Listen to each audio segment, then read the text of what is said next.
Assalamualaikum warahmatullahi wabarakatuh. Waalaikumsalam warahmatullahi wabarakatuh. Selamat pagi anak-anak. Pagi.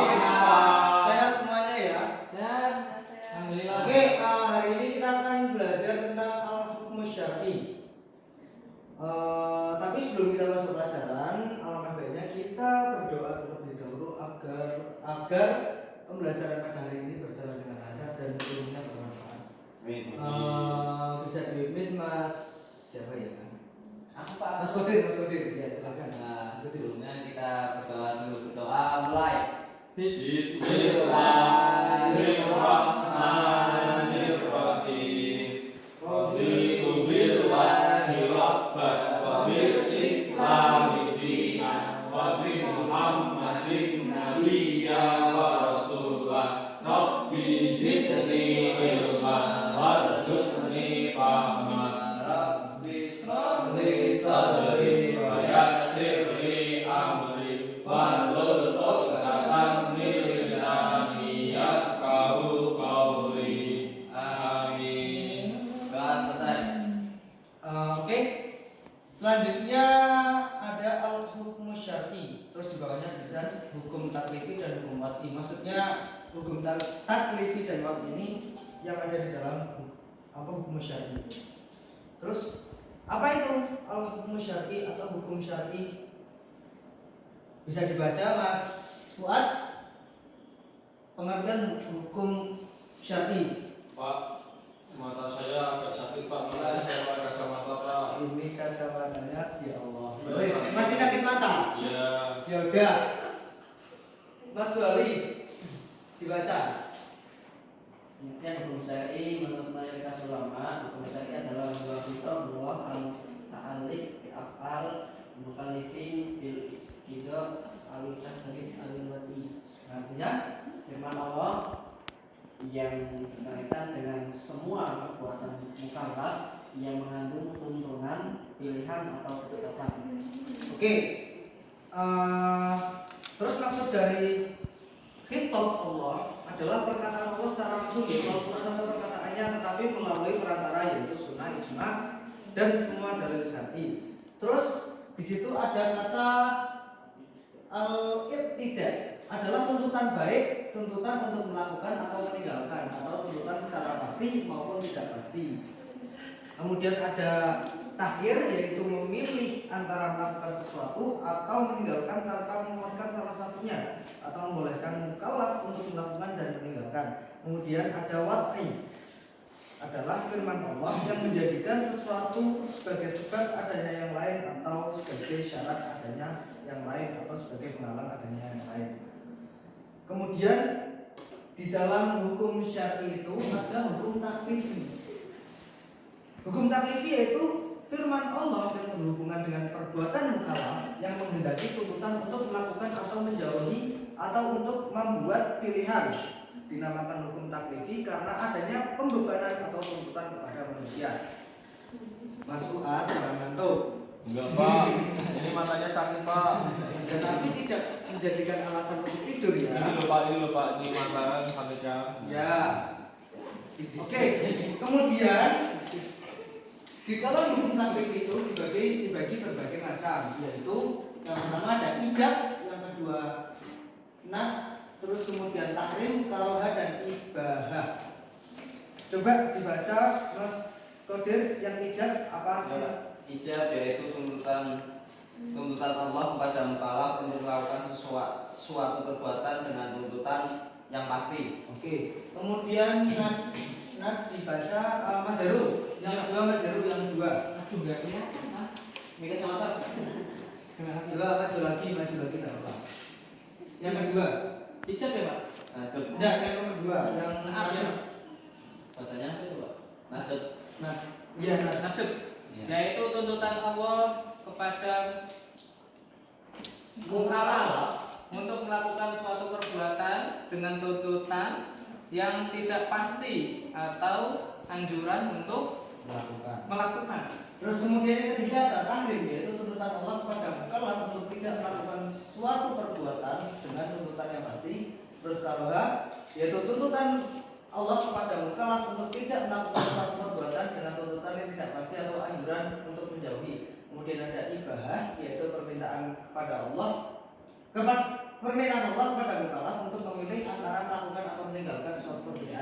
Kemudian sebagian ulama itu akhirnya ada yang menggolongkan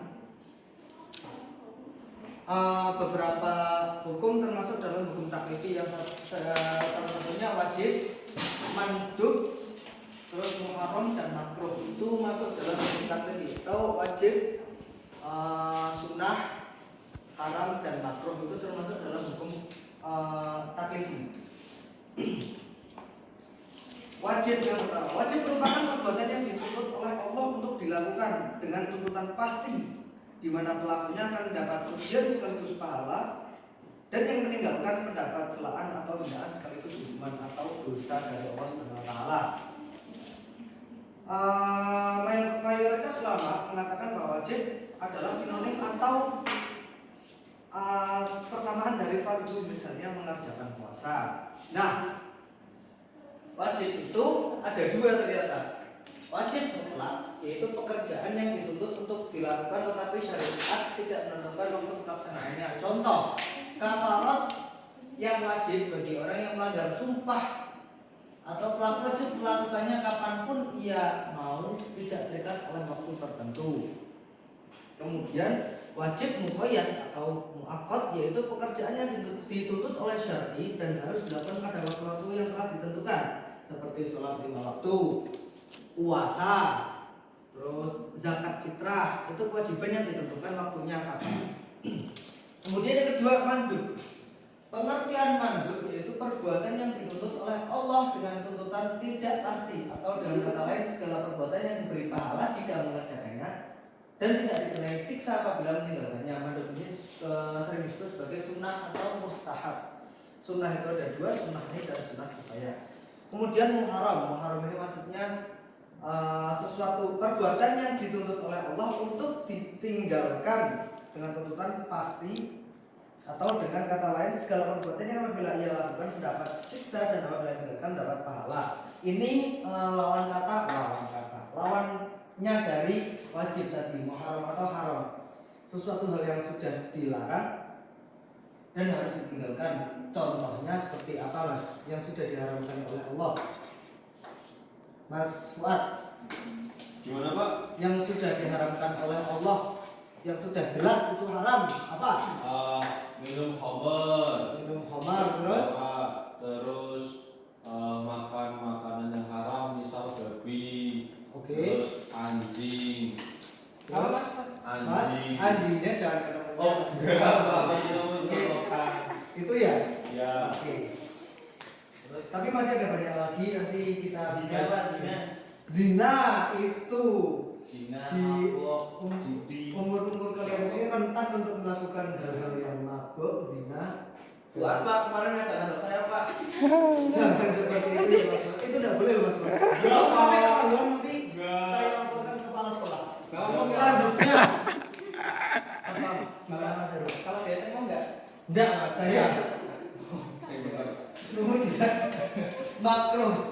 Pengertian makruh ya perbuatan yang dituntut oleh Allah untuk ditinggalkan dengan tuntutan tidak pasti, atau dengan kata lain perbuatan yang bila ditinggalkan dapat pahala dan jika dilakukan tidak mendapat dosa. Misalnya makan makanan yang menimbulkan bau yang tak sedap, itu makruh. Contoh makan pete itu makruh. Makruh Itu ada di dalam bukunya. Memakan makanan yang menimbulkan bau yang tak sedap. Ya kan dilakukan tidak apa-apa, terserah, tapi untuk saya tidak doyan. Akhirnya saya mendapat pahala tidak makan. Terus sholat di kandang unta dan lain sebagainya. Sholat itu di tempat yang bersih, tempat yang suci, bisa di kandang unta itu makruh. Ya tidak apa-apa dilakukan asal ada alas yang suci, tapi itu makruh. Berarti di kandang unta nggak boleh untuk sholat ya Pak? Iya, di kandang ayam juga, sapi juga. Oh, Di Indonesia tidak ada unta ya, karena ini kan hukum asalnya dari negara Timur Tengah. Kemudian yang kedua, tadi ada hukum taklifi, kemudian ada hukum wad'i.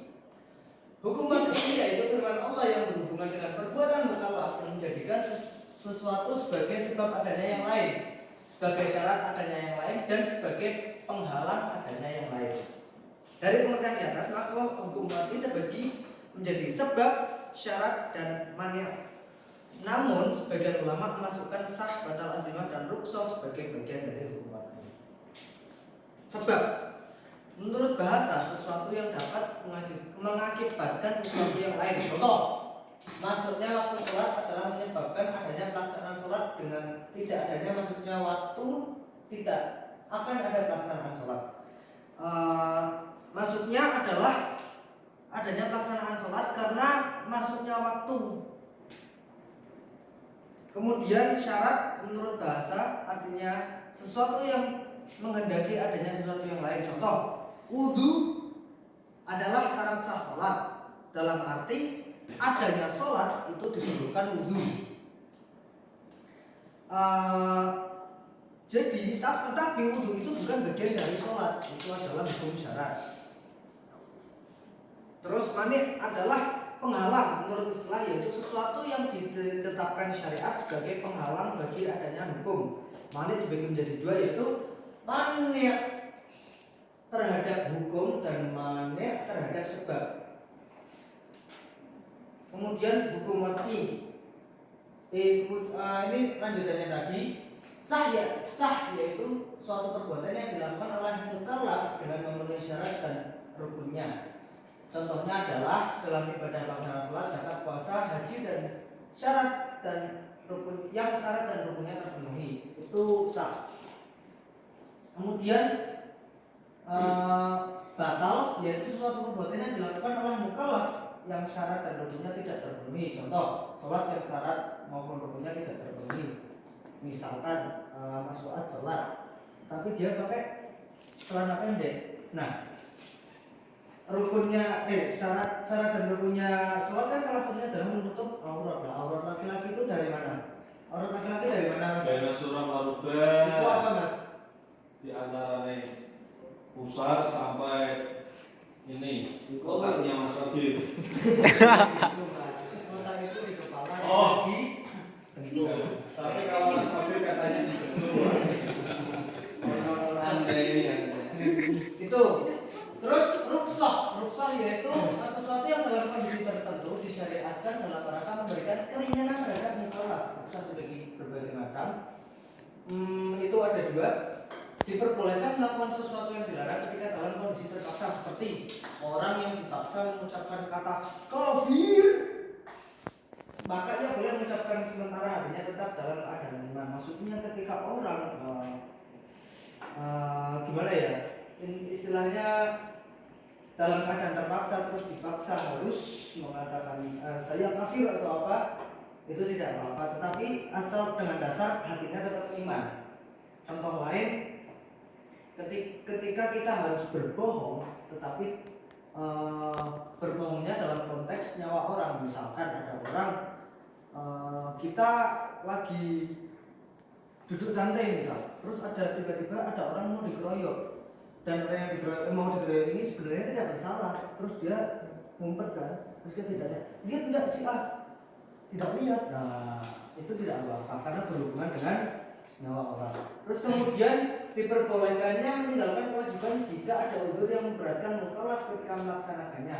Contoh, orang musafir yang diperbolehkan tidak berpuasa. Terus orang yang sedang, misalkan orang hamil, orang menyusui ketika setelah melahirkan itu tidak diwajibkan puasa, tetapi harus mengganti di lain waktu. Kemudian yang terakhir azimah, yaitu hukum syarak yang pokok dan berlakunya untuk seluruh mukallaf dan dalam semua keadaan waktu. Contoh, sholat fardu lima waktu sehari semalam dan puasa pada bulan Ramadan. Oke, ada pertanyaan enggak? Tidak, Pak. Tidak ada pertanyaan. Ada. Kebebasan bukan terkandung dalam tindakan-tindakan yang kita sukai, tapi ada pada hak kita saat mengerjakan sesuatu yang seharusnya. Jadi ini kebebasan itu ada pada hak kita saat kita mengerjakan sesuatu yang seharusnya, termasuk kewajiban tadi. Masuk kan? Ya, Pak.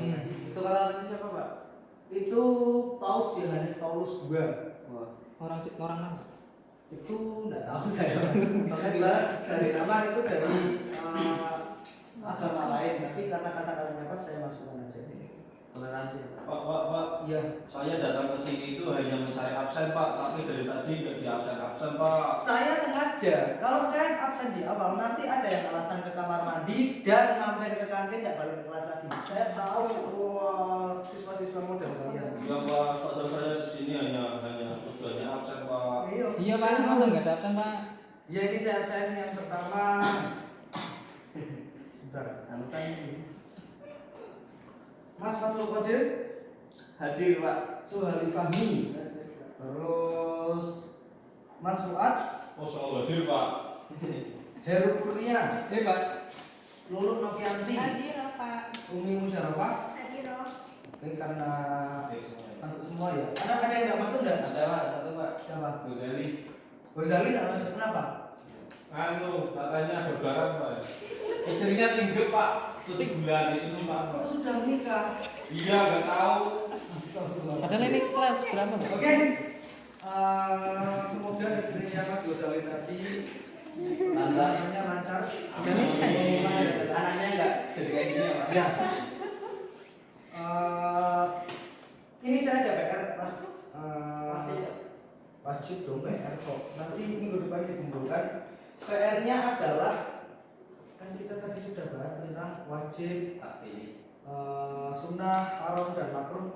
Ini aja contoh-contoh yang diwajibkan, yang disunahkan, yang diharamkan dan yang dimakruhkan itu selain yang saya sebutkan tadi dicari lagi apa? enggak usah PR Pak, jawab sekarang aja ya Pak. Kalau PR ini waktunya udah mau habis ya Mas. PR Oh, iya, iya. kalau nggak buat PR nanti Anda di rumah main Mobile Legends aja. Kok tahu sih Pak? Ya. Saya Pak. Saya juga main. Saya Oke, Saya main sama Gozali silakan. Pak. Saya main sama Gozali. Oke. Main. Karena materi pada hari ini sudah selesai, kita tutup dengan bacaan hamdalah bareng-bareng. Alhamdulillah. Semoga pembelajaran pada hari ini bermanfaat bagi kita semua. Amin. Sekian dari saya. Assalamualaikum warahmatullahi wabarakatuh. Waalaikumsalam.